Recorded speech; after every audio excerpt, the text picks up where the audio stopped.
وایە پەرلەمان ئاسایی بکرێتەوە دۆخی پەرلەمانی کوردستان و پەرلەمان دەست بە کارەکانی خۆی بکاتەوە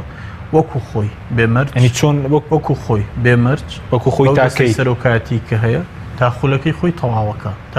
خۆی تەواوەکە و پەرلەمان هیچ سانسۆرێکی لەسەر نەبێ بتوانێت یاسا دەرکە بتوانێت ڕۆڵی چاودێریکردنی حکوومەت ببینی و بتوانێت بڕیار لەسەر هەموو ئەو پرسە چارە نووسازانە بدا کە حەقی پەرلەمانی کوردستانە قسەی لەسەر بکات. وەکو کۆمەڵی ئیسلامی گومانمان هەیە لەوەی کە پەرلەمانی کوردستان کە ئاسایی شەکرێتەوە ڕۆڵ نەهێڵدرێ ڕۆڵی خۆی ببینێ و ڕوبەڕووی گرفت و عەرقەلە ببێتەوە بۆ ئێمە پێمان بۆیە هەمیشە وتمانە پەرلەمان ڕۆڵی خۆی ببینێ لەگەڵ ئەوەی هەڵبژاردنەکان لە کاتی خۆیدا ئەنجام بدرێت لەگەڵەوەی تەمەنی پەرلەمان درێژ بکرێتەوە. ئەزانین لێرە و لێ زۆر جار باسەکرێت کە نیەتێک هەیە بۆ دواخستنی هەڵبژاردنەکان لە هەرێمی کوردستان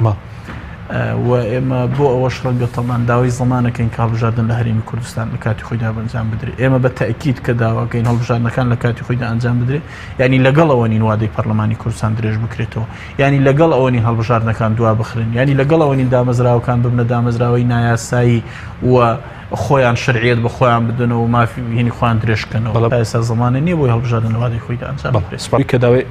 هەموار یاسی سەرۆکایەتی هەرێمتان کردووە، تانەوێت ئەم یاسا چارەسەرێکی بۆ دۆزرێتەوە بدڵنیاییەوە لەکوێ بێ گفتوگۆی لەسەر بکرێ و خۆتە زانی تەڵێنینی گفتوگۆی لەسەر بکرێ بە ڕێگە چارەسەرێکی بدوستەوە، یعنی لە هەرێمی کوردستانەوە دایکی کێشەکانەکە هەموو کێشەکانی